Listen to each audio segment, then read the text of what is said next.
Thanks for listening to GYST.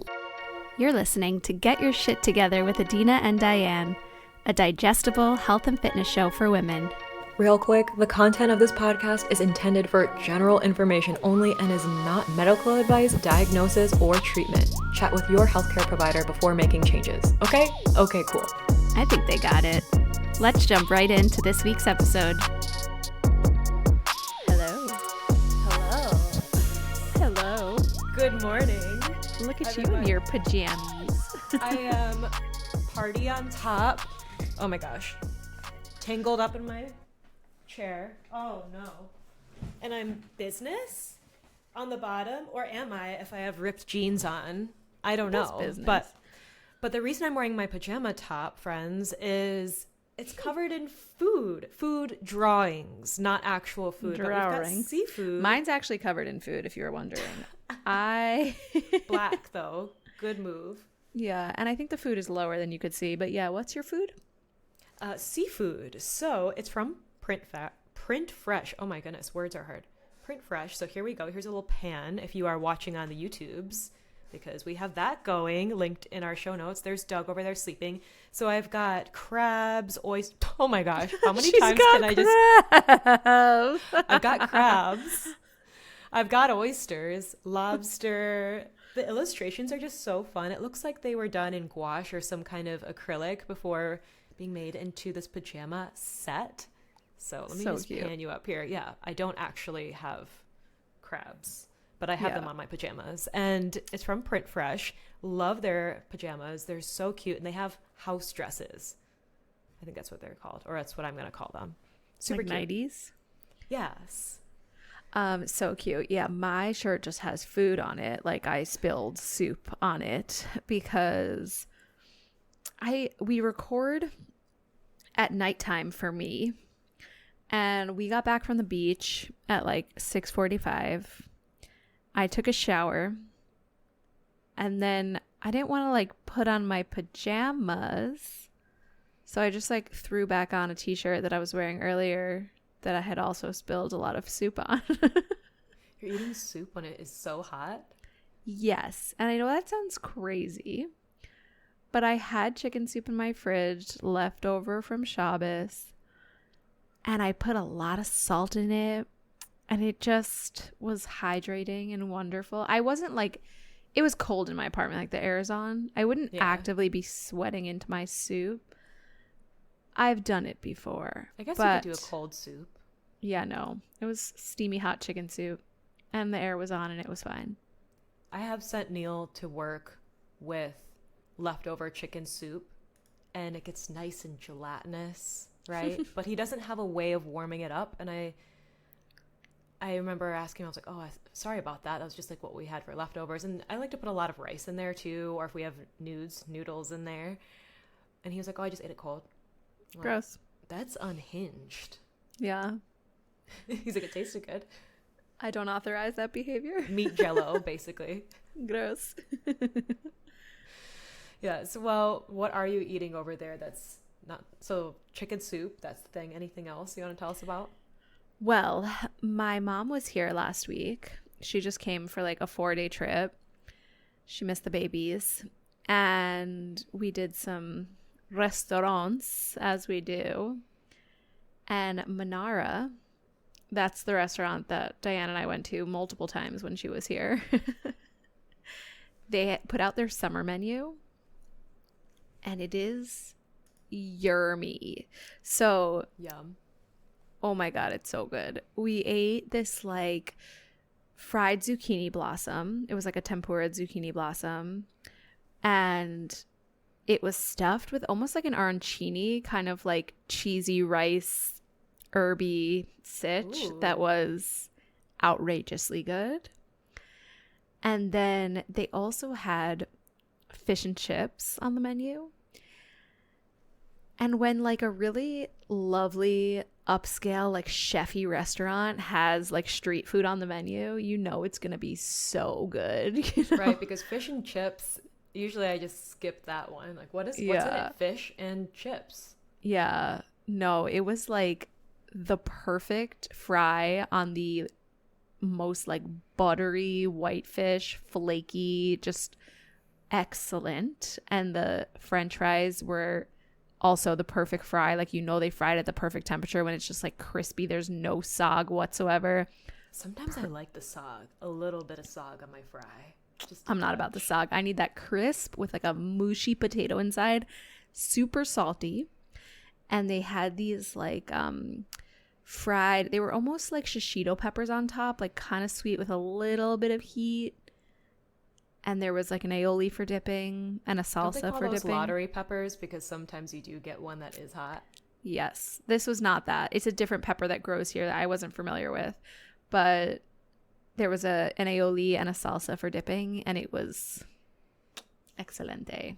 Did you get your loaf of bread that comes with everyone's entree at Manara too? So we actually didn't, because we didn't eat. It was dinner. We didn't eat lunch there. That's like the lunch Oh. menu special. Yeah.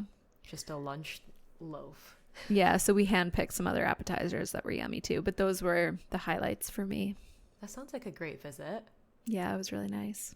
Over here, I have been just fixated on some of the same dishes. So last week I talked about the smoked and sour chili chicken with pineapple. So I made that again.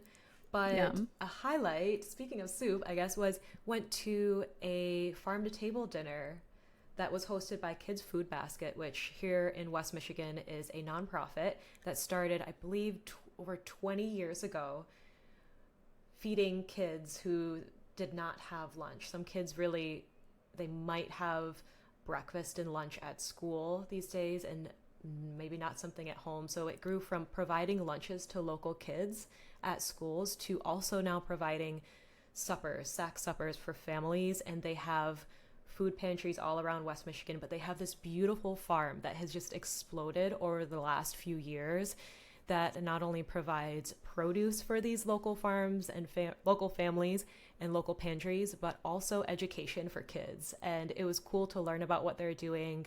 I volunteered there to stuff sack lunches in the past, but they were showcasing some things that they are growing and some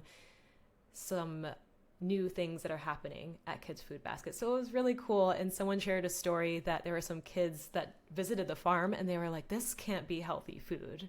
I'm like, why? I'm like, because it tastes so good. So something that I the hate chef that people made- have that perspective, though. I know, but they're littles, and you know, if maybe Yeah. you haven't had that at home, or you've seen veggies that look a certain way, like maybe they're mushy, maybe they're scarce, or just not as fresh. Like a fresh tomato is so hard to not like a fresh local in-season tomato, you know? Yeah.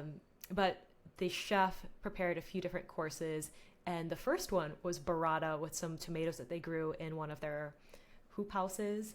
Then we had a gazpacho that was curried with some summer Is this gazpacho squash. soup? Yeah, a little gazpacho soup. They did do a pork Wellington, and it was wrapped in a cheddar biscuit with collards my. inside. That was delightful. And a peanut butter and jelly pie, which was like mixed berries, local mixed berries with some mousse. So it was really creative, and it was cool to see what they're doing locally. So that was That's so nice. yeah. As far as other things I'm consuming, not much media, because I have just been consuming books, and y'all know I like to do the handmade stuff. So this is a prototype, but figuring out Kindle cases or Kindle sleeves to This is a protect. prototype. Yes, because it's not fabric I would have chosen, but my mother-in-law and I were trying to figure out how to sew these like the perfect size, but I'm customizing my Kindle, as you can see if you're on YouTube, So cute. with stickers. So we've got woman business owner here looking like a schnack. I think that's a chocolate chip cookie. And I'm going to put a pop socket on here so I don't drop my Kindle on my face. So that's what we're doing over here. And I just love it for reading at night when the screen can be black with white text, and you can now adjust settings. So this was an upgrade over Prime Day. Uncle Jeff got me with the Kindle deal. Uncle Jeff. Yeah. I mean, I try to, and don't get it wrong, I still love library books. And I couldn't believe the amount of y'all that were in my DMs saying, like, yeah, you can download audiobooks, ebooks from the library via Libby app, which that was an option at my library or there are instructions to download via Amazon, and you can return it to the library when you're done. But I don't know how some people are reading on their phone. So many people were like, oh, I don't use a Kindle, I just read on my phone. And I'm like, your phone with all of those distractions?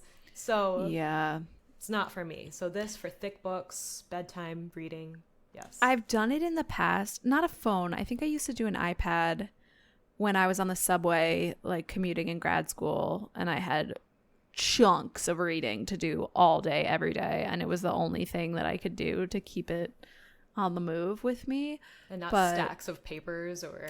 Yeah, no matter what you do to the screen, like by the end, your eyeballs are just like, help me. I can't do it. I already spend so much time on screens. So I like that the paper white has this warm setting now, and it looks like paper, which is really nice. Yeah, that is so nice. Have you had any time to watch anything or? Yes. Okay, so we're in the middle of The Bear, this new season of The Bear. Did you start it? We talked about that. We talked about last week. I am halfway through season 1. It just gets too stressy for me. I hear you, but it's worth powering through. We also watched Blackberry. Did you watch it? Mm-mm. So Bear and Blackberry. Yes. So Blackberry, it's a movie that just came out. It is available for rent. I think you have to do it if you're streaming. But it's got the guy from It's Always Sunny, you know, what's his name? Glenn, I'm gonna look it up. Glenn Howerton. You know that guy from Always Sunny? Yes. The tall, like, neurotic Yeah. guy. He's funny. He's pretty funny.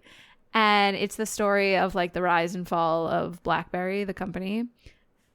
The cellular phones that we had growing up. Yeah. Did you have a BlackBerry? I didn't. No. Really? I know Were you did. trying? Was that a New York thing too? It was a New York thing, and also it crossed over my gap year when I went to Israel after high school, and the BlackBerry Messenger was like the original messenger that you could use on data with like in different countries, and so it was great. BBM.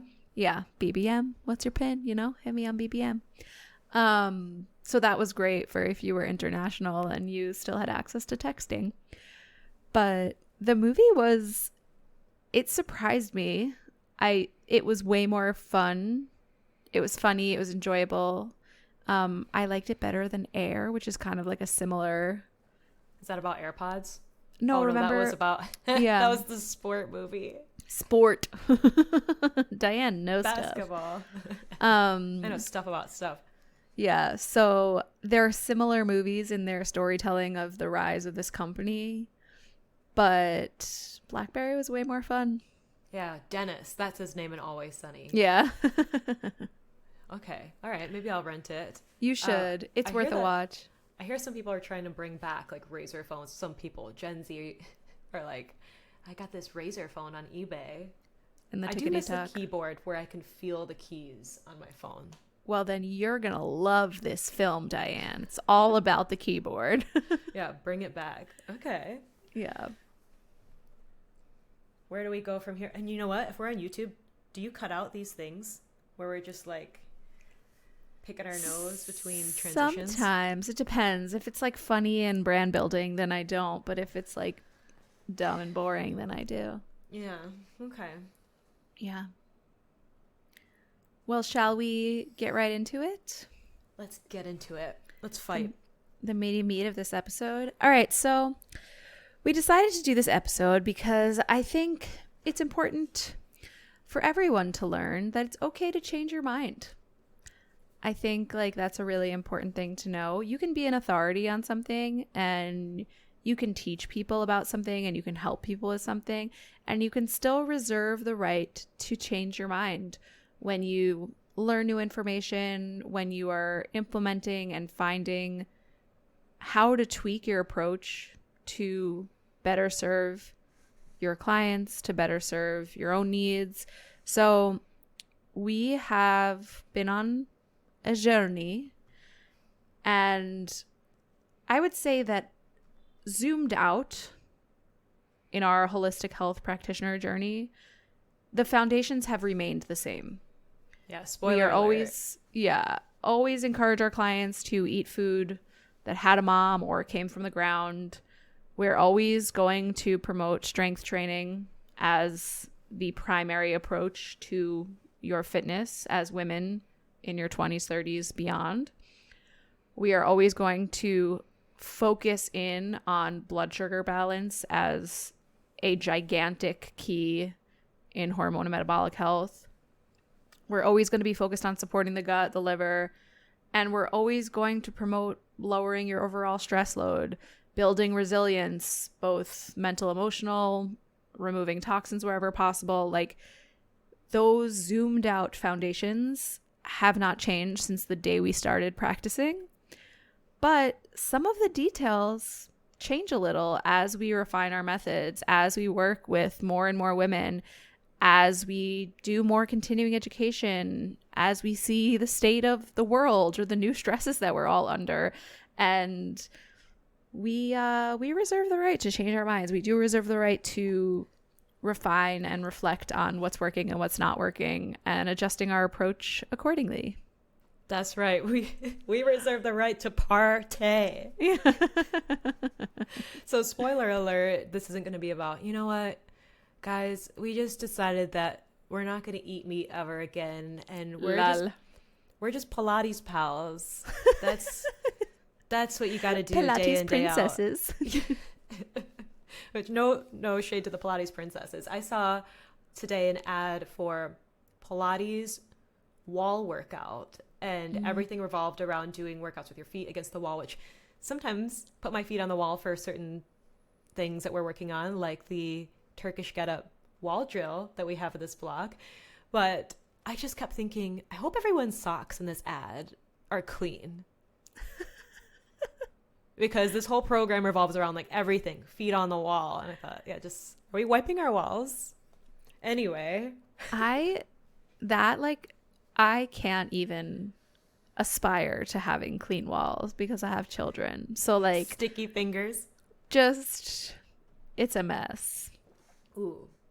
Another plug for not Uncle Jeff, but something that I found through the Prime Day was the Bissell Little Green, which was, I think actually I discovered through TikTok, but it's like this little spot cleaner. And then I realized I was talking to one of my clients in Voxer, because beyond one-on-one client stuff, we also talk about things like rugs and books and ways to clean our house.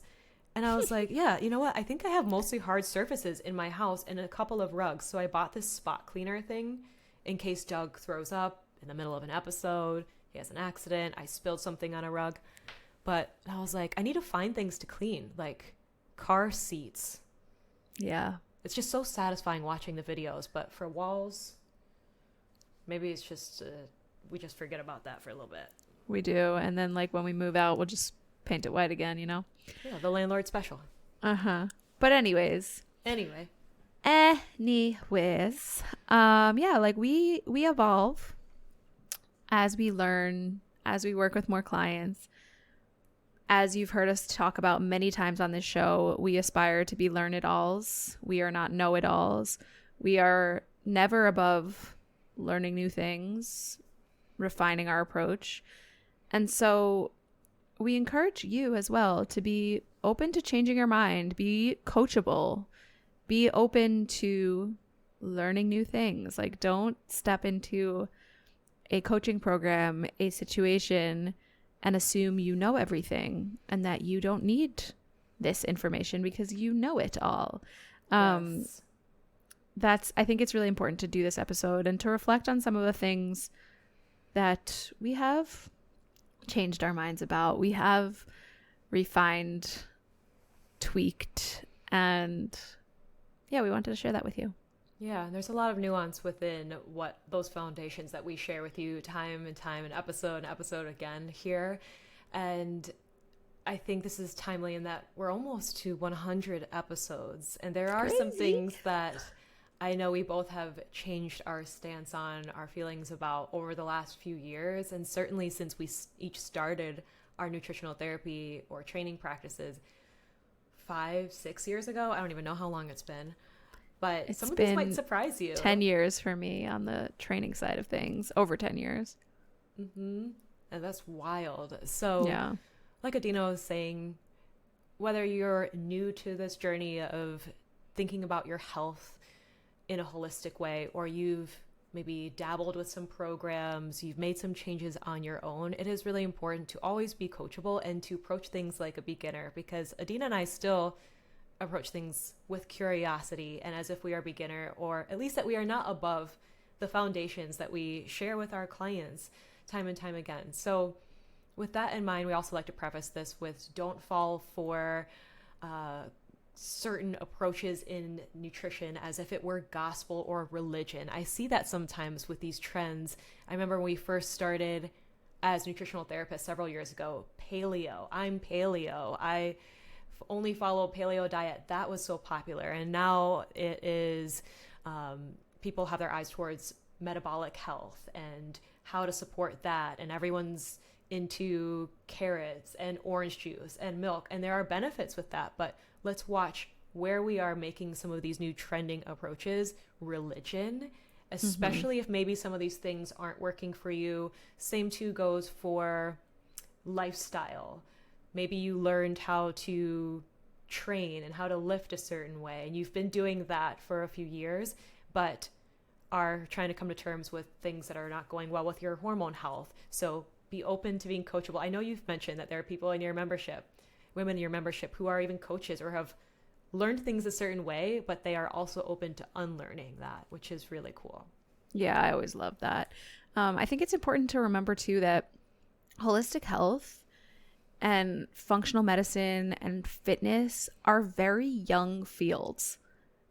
Yes, these principles have existed for a long, long time. Like, people have been lifting heavy things for a long time. People have been incorporating things like Chinese medicine, traditional Chinese medicine, Ayurvedic practices for a long time, for eternity. But the field of holistic health, of functional medicine, of fitness, those are young fields. And we need to kind of consider how we take the ancestral approach and incorporate it into our modern life. And some of the way we see it being done is questionable. So if someone tells you that like X is the only way to do Y, we encourage you to ask, do they have the reps? Like, do they have the client success? Do they have the experience with working with people in different seasons of life? Or did they just like find someone on Instagram with authority and start like parroting them? Oop. Yeah, that does happen a lot. Yes. And yeah, we see people it come more out of like nutritional therapy school and they find someone on Instagram with authority and they're like, I agree with everything they say and I'm just going to teach all that on the internet. And it becomes like this circle jerk. I see that, for lack of better words. But then, yeah, just parroting it. But what kind of results and journey have they walked their clients through? Something that gives me pause. I love the idea that people are able to have time freedom and coaches are able to have time freedom, work from anywhere. But something that I see that gives me pause is, did someone just become a nutritional therapist and they have a course, but they have not worked with anyone one-on-one? That is a major red flag, because they might flashy make sales, but then what kind of support and transformation is that client receiving after they've opted into a self-study course from someone who's never really worked with clients? Yes, I see this in the fitness industry too. And I agree with you. I think it's amazing that the internet exists and that we can reach people all over the world. I think it is incredible that I can reach hundreds of women in different places in the world and help them get strong from the comfort of their own home. It's amazing. I want more coaches doing it. I want more women having access to it. However, if someone just took a personal training test online and then started selling online courses or started an online business without ever having worked with people in person and seeing how different bodies move and seeing the needs of different bodies, like, I'm not into that. I think we're doing our clients a disservice if yeah, so be cautious who you buy stuff from on the internet. And as we get into this episode, remember, we approach so many things with nuance. Yes, when we are making content that can only fit into 15 seconds, or what's the character limit in a caption? I don't even know. 1,000. All we know is characters? Diane is always going over it. I am, and Adina's like, make it shorter. There we might be more bold and more polarizing, but if you work with us, you know that we are much more nuanced. There's an it depends kind of caveat with a lot of things, and when we have that context one-on-one or in a group container or in a membership, that's where we can customize further. But just wanted to share that. So we're always learning through our journeys, through our clients' journeys, and that's how we've arrived at some of these changing perspectives. So let's break these down into a few topics. We're going to cover some in the area of food and nutrition, of course, fitness, duh. We're also going to talk about lifestyle, so some things around environment and home, as well as some ways we've changed the way that we do things in our practices, in our businesses with, and I was going to say our businesses with clients, our businesses and our client work. Yeah, I think that I want to spend another second on that because it is important to know that, like, Diane and I are silly and sarcastic, and sometimes we really like to let our personalities shine in our content. Sometimes, always. And we make titles of these podcast episodes that are super clickbaity, and we write posts that are super clickbaity, and it sometimes makes it sound like this is the only way to do this, or this is a hard no, this, you know, and remember that that's part of the internet business game. And if you've pushed play and you've listened to 93 episodes over an hour long each, you know that there's more to the story than just like a don't do X, or you can only get X result if you do Y. Like, it's just part of the game.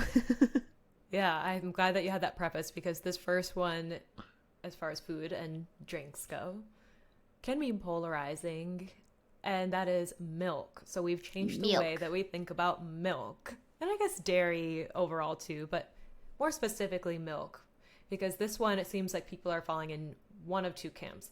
Yes, I love it. Love that moo milk. Give it to me. Or, no, I don't want to touch it. I just want oat milk. That seems to be the main camps right now, right? Yeah. And part of my story was dealing with gut issues since I was a kid. Since middle school, I remember drinking milk so that I could go to sleep, like warm milk as a kid, but then it also gave me bubble guts. And so I just didn't touch it for a really long time, avoided it. Even through when I was studying to become a nutritional therapist, was opting for things like homemade almond milk and almond milk when I'd order my coffee out, because dairy and I just didn't get along. These days, I like it raw. We pick up our milk every Wednesday. But that said, that doesn't mean that it's for everyone. At least I think that there needs to be a lot more nuance when it comes to reintroducing it. Yeah, I've had an interesting journey with milk too. I think I never liked it growing up, but I always ate like ice cream and such, but I ate like garbage ice cream, so I wouldn't even consider that like dairy products. But when we went to school for nutritional therapy, the approach we were taught was very much like ancestral and Weston A. Price style, and most of these foods that come from the ground or had a mom or come from an animal in some way can work for most people, depending on, you know, the state of the gut, the state of the metabolic health. But then I started practicing like kind of in a paleo template because that was very popular at the time and it worked for a lot of people. A lot of people were not doing well with gluten and dairy. And at the time, I think I fell for villainizing those foods. And for my own self, that was for clients, but for my own self, I resisted cutting out those two foods for a long time. Like I was already making sourdough at the time. I was eating a lot of ice cream, which now we know I was probably outrageously deficient in retinol. And that was a lot to do with like my eczema stuff. But I was so itchy at the time. And so at a point I was like, okay, I guess I should try cutting out these two foods.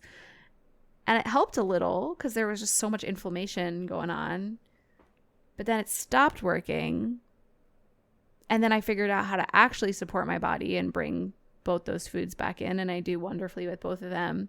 So it's been a journey, but I'm glad to be here now where we don't vilify foods.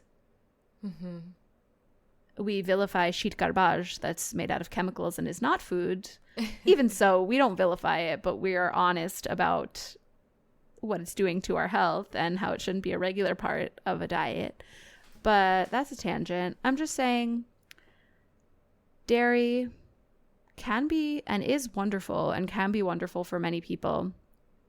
I would encourage you to go back and listen to our dairy episode because we did kind of chat through from season 1. Yeah, season one, a 2-parter, and we did kind of chat through a lot of our perspective shift there.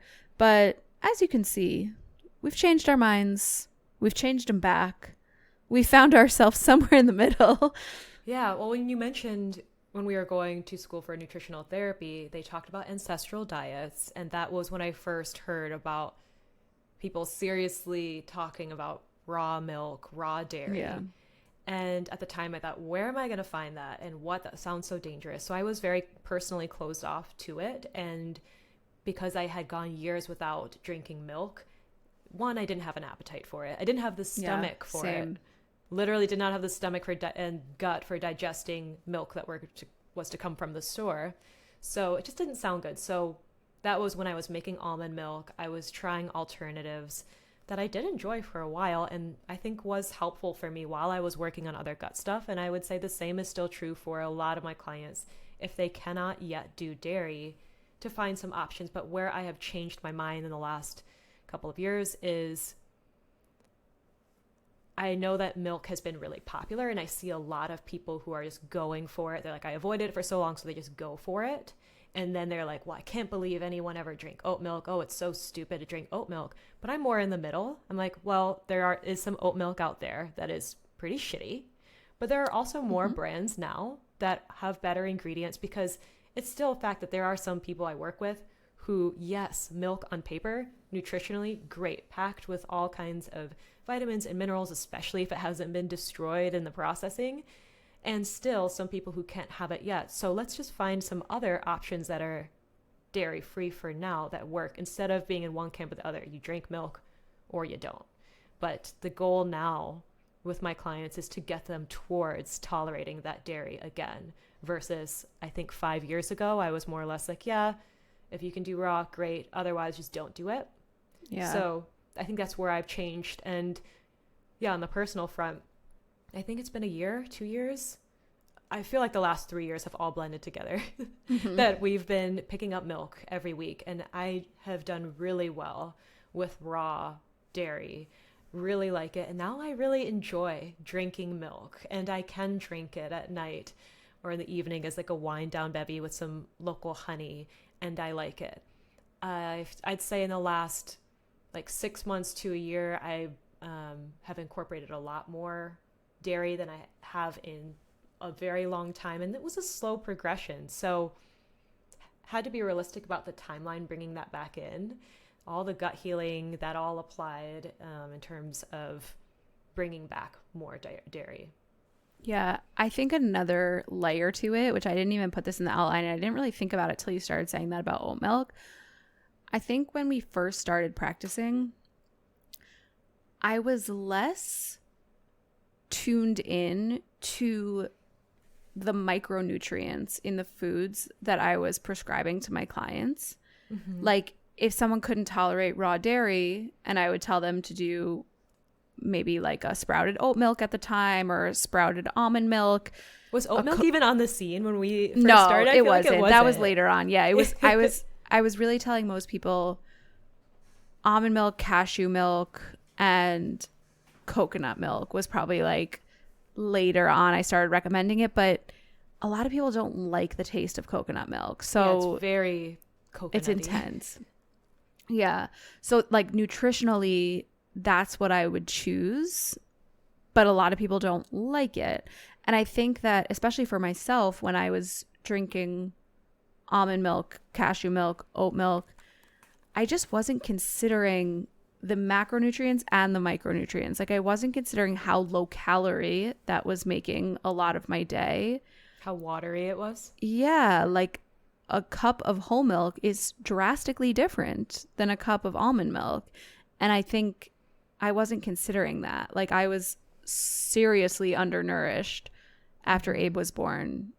Just like micronutrients, macronutrients on the whole. And so we've definitely shifted our perspective in terms of just focusing more on throughout the day, are we getting what we need, micro and macro? Are our clients getting what they need, micronutrients, macronutrients, minerals, and like really making sure that everything is accounted for? And that shift in our approach has made a drastic difference in the way that we are able to help ourselves and help our clients.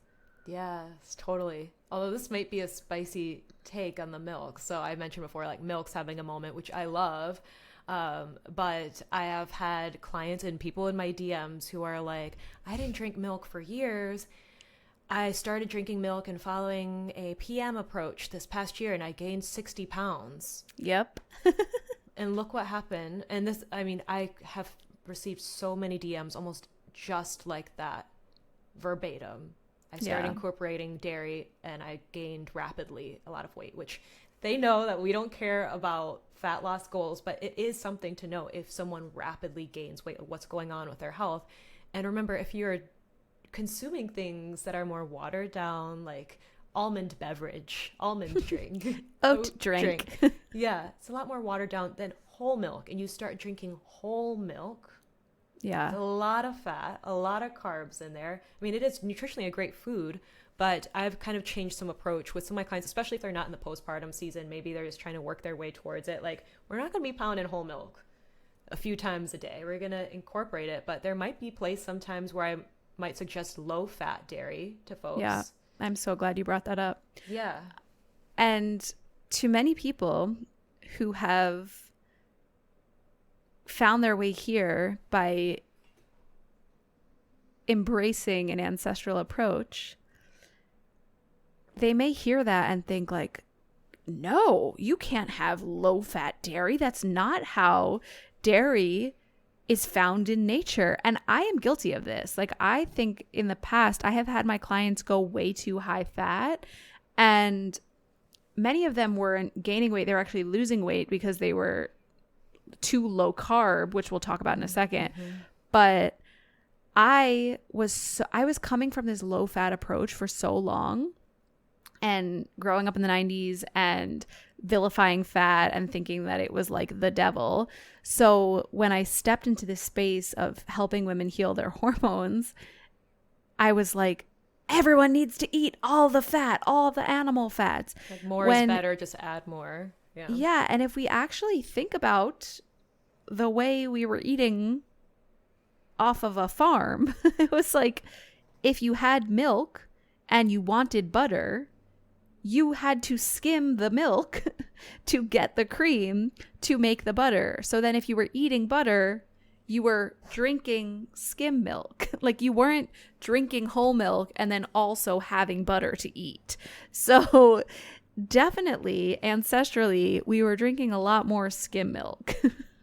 It's just that in the supermarket, when they present you with skim milk, they've removed the fat and they've replaced it with stabilizers, sugars, vitamins.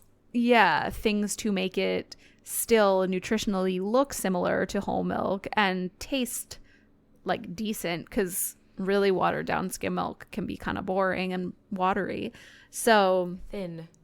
Yes, let's consider that. Let's consider if we're drinking, 5 cups of whole milk a day and also putting and having ice cream ample and having butter cheese and having butter on things. I think we've mentioned this in past episodes too, but I was loosely tracking in an app for a couple of days because I had a suspicion that I wasn't meeting my personal protein needs. And not only was I not doing that, but I was eating so much butter.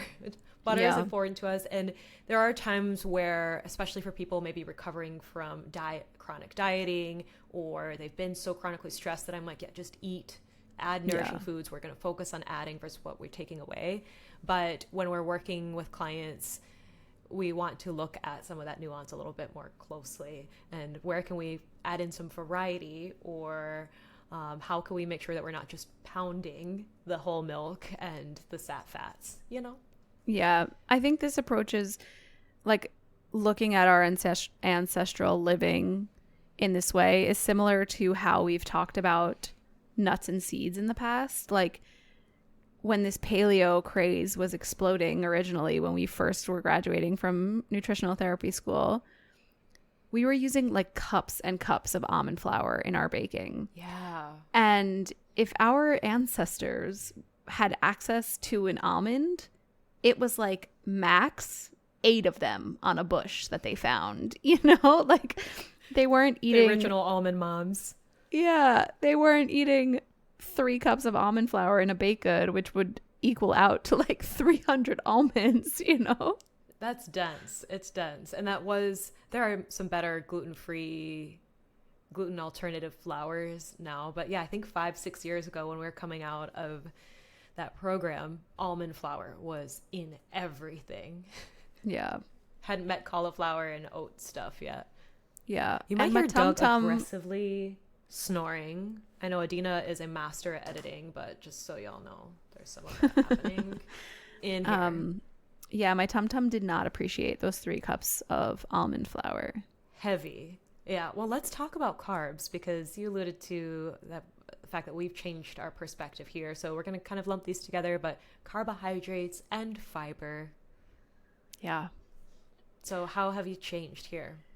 Yeah, so I think when I started practicing and was looking towards this paleo approach, I accidentally was so low carb and encouraged some of my clients to be so low carb as well.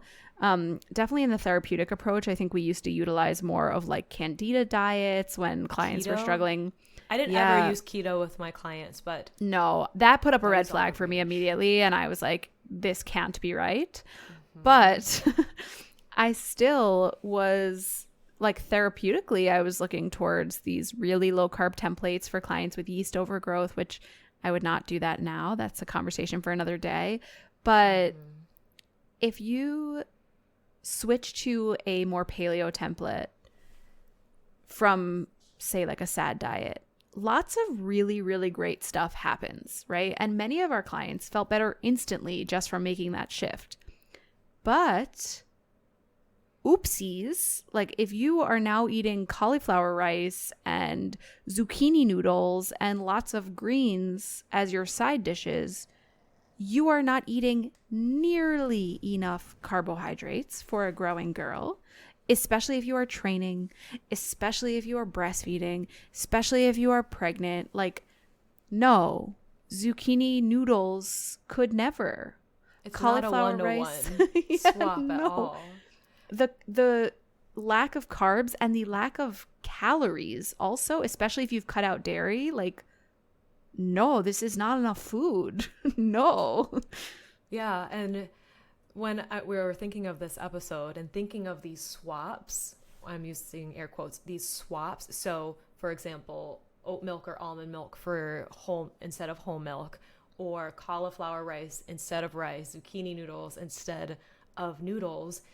The people who are developing these recipes, generally, they're looking for something that is going to somewhat emulate texture and taste. I'm also thinking of nutritional yeast instead of cheese. And I have recommended some of these when people were really reactive or they had a food intolerance sensitivity. And so we needed to find some alternatives, but not at the expense of carbs. Don't want to go lower on carbs, but we also need to be real about the fact that the nutritional content is just not the same. It's not Yeah. the same. So yeah, you might have oat milk that froths up similarly somewhat to moo milk, cow milk, but nutritionally they are nowhere near the same.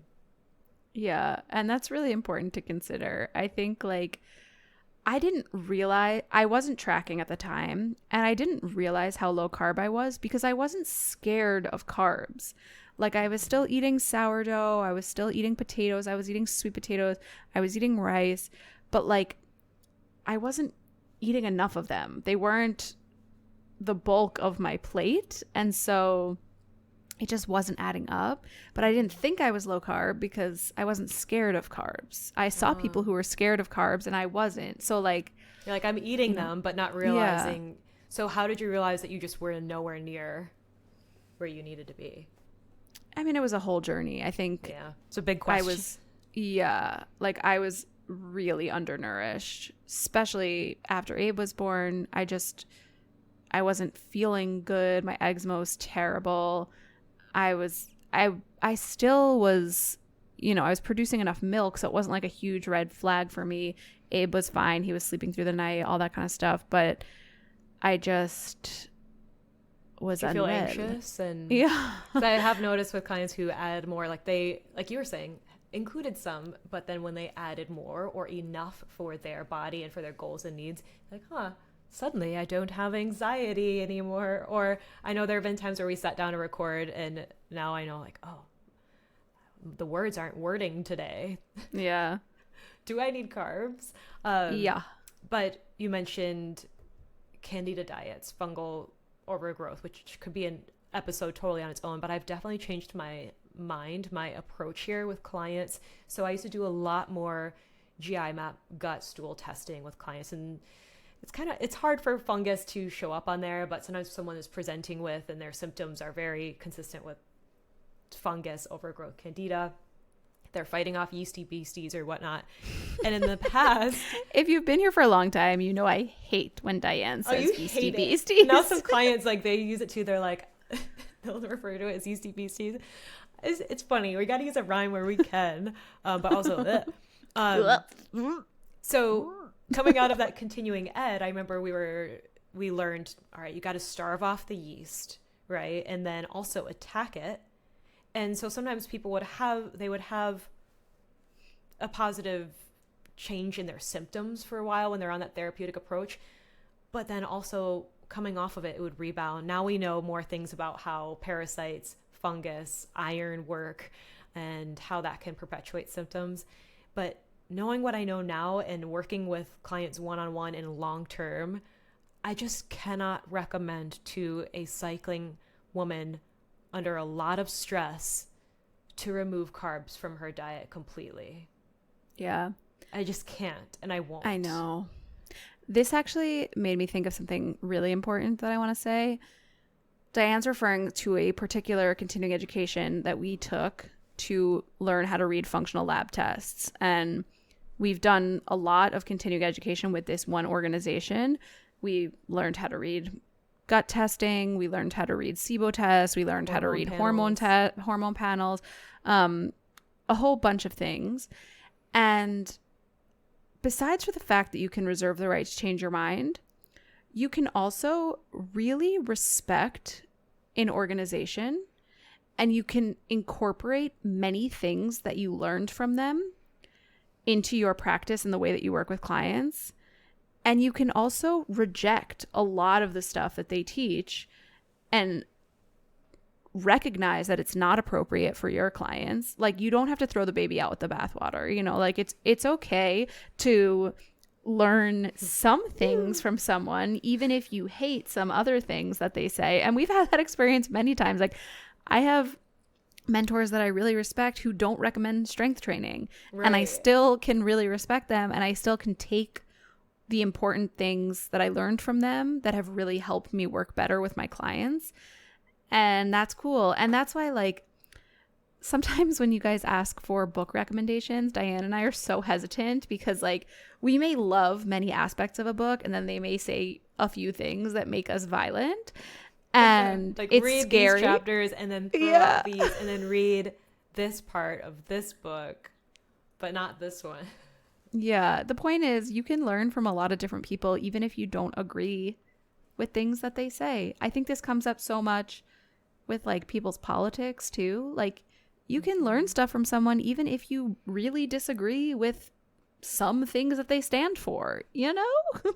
Yeah, completely. Yeah, and this, I mean, we learned so many great things from that continuing ed, but in practice and through the global panini and seeing what made my clients thrive and have the stamina to get through protocol and through everyday life, it wasn't to remove all the carbs, add a million supplements. So I've changed my approach for fungus stuff and the infection that shall not be named in a way that Adina doesn't like. Oh, do they have to mow their grass right now? No, are they really? And it sounds like it's struggling, you know, but I can't hear it on my end, but I'll probably hear it on the recording. it's like maybe just put it away for a little bit. I don't know.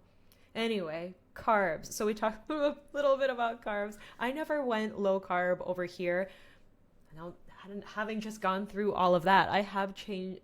I feel like I've changed my mind a little bit in the way that I might recommend carb intake for post-menopause women. Like, I think a lot of the advice that's floating around on the Instagram health space is for women earlier in their cycling season, people who are ready to try to conceive through pregnancy, postpartum. But if someone's much further in life, if they've already gone through menopause, my approach with carbs, with fiber might be a little bit different, a little bit lighter, but we might also be focusing heavily into the stress piece because that's really crucial for women in that season.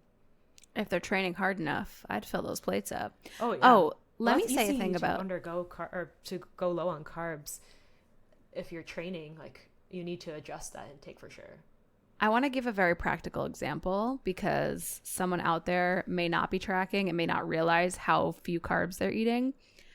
I think breakfast is a great example of somewhere where I was drastically under eating carbs and calories and protein. So when I was postpartum with Abe, my breakfast, and I remember it because I was posting it on Instagram all the time. So like I have very visual memories of this. There were many days where I would eat 2 or 3 eggs, which if you've heard us on our Your Breakfast Sucks episode, we just talked about how that is not enough eggs for a growing girl who's feeding a growing boy. And so I'd have 2 or 3 eggs, and then I would have a giant plate of kale and like sauteed mushrooms. Yeah, like sauteed mushrooms. Kale and mushrooms with Me butter. too, delicious. But like now I have 5 eggs and many fruits and sourdough with jam and like just much more to calories. Yeah. So fiber is still present, but need to. Hi, Doug. Doug's up from his nap now, everybody. Great. We need some more balance in there. Yeah, for sure. So we said we talk about fiber, about veggies. So this is one that I think that we were taught that people need to go hard on. Hard. Yeah. Eat the rainbow, Diane. You got to eat the rainbow. Plate. Yeah. And I have some mixed feels here. So many of my clients are dealing with gut and metabolic issues. So pounding vegetables just does not feel good. So we adjust the way that we have those. But this is not to say that we're canceling all vegetables from our diet. But do we need to go raw? Do we need to have that big ass salad? Probably not. Yeah, I think I have gone. My pendulum has swung in both directions, and now I've kind of landed somewhere in the middle. Like you said, I think when I came out of nutritional therapy school, I was pounding vegetables, raw and cooked, and it wasn't great. And also I think also one of the reasons I liked moving away from that is because it took a lot of pressure off of my clients. I think that when you are promoting this whole like eat the rainbow, you got to get so much variety, it's like scary and exhausting for someone who A, has no time available. Like if you are a busy mom, or you run your own business, or like there's just so many things that could take you away from being able to prep 10 vegetables for every meal, like you don't got to do that.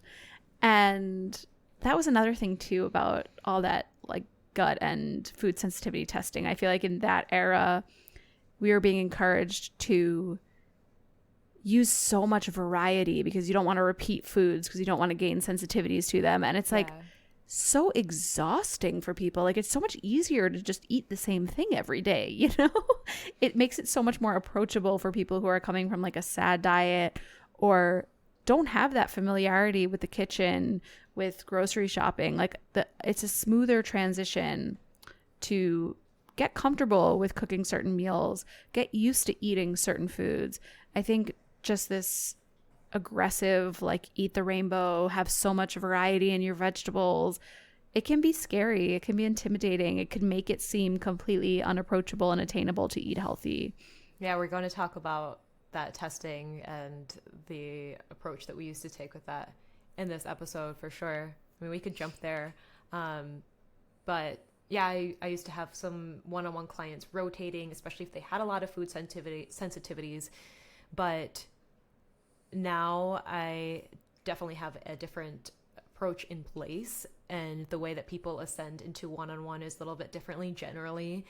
So I wouldn't want for someone who is going from not eating breakfast, not really having much familiarity in the kitchen, to going into a environment like that. But yeah, I could see there are some scenarios where rotating can be helpful. If we're eating the same thing every day, day in, day out, could get bored, first of all, but also, are we varying the nutrients that we're getting? So I think there's maybe a middle ground in there, and that's something that I saw for my clients one-on-one and in group containers, is some easy, approachable meals. So that takes a lot of guesswork off their shoulders too, and we have some like time-saving solutions instead of trying to reinvent the wheel and do like veggies 3 ways every time that you're preparing them. That's important. Yeah. And last note about veggies, I think so. Yeah. Like I think that was kind of where I started. And then I really shifted my approach to, for myself and for clients, just things that were easier to digest, easier to prep. So like fruits, for example, most of us do way better digesting, especially when our gut and our metabolism are in a really shitty spot, fruits when they're raw versus veggies when they're raw. And so if I was really busy in the postpartum season and I didn't have time to prep side dishes, I knew I could get micronutrients and carbs if I focused more on things like fruits. And now that I'm feeling good and I'm stable and I crave vegetables sometimes, we can find this middle ground where we get to like eat the foods that make us feel really good and eat the foods that we crave and incorporate all the different stuff without all the pressure on it. And it's okay. It's okay to eat different foods. I know that we have done an episode last season about the seasonality of cravings and how our appetite changes with that. My gut is in a good place. I know a few years ago, like lots of cruciferous, like leafy greens, broccolis, things like that would just not feel good for me.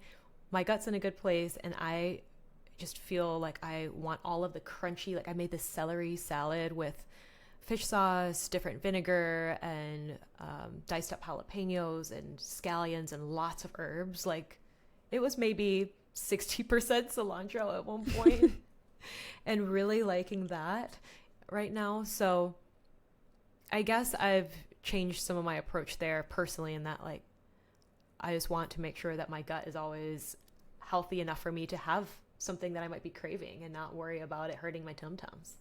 Oh yeah. All right. So we just realized that we were talking for almost an hour and we still have a lot of things that we have changed our mind about that we want to talk about. So we're going to call it here. I think I hear Doug snoring. That's cool. We're going to call it here, and we will pick up next week with part 2 of this conversation, where we talk about things we've changed our mind with in fitness, functional lab testing, Environment, how we do things in our businesses now. I know we've weaved some of that conversation through this episode, but why not? We'll show you some behind the scenes of our process and what it's like to work with us. Sounds good to me. So we will see you next week. We love you. Bye. Bye.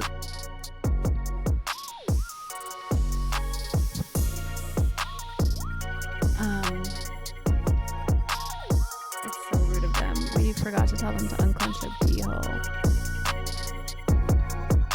Thanks for listening to the GYST podcast. As always, your ratings and reviews mean the world to us. If you enjoyed this episode, take a second, take a little screenshot, throw it up on your Instagram story, and tag us so we can thank you properly for sharing this show with other women that it might help. See you next week. We love you. Bye.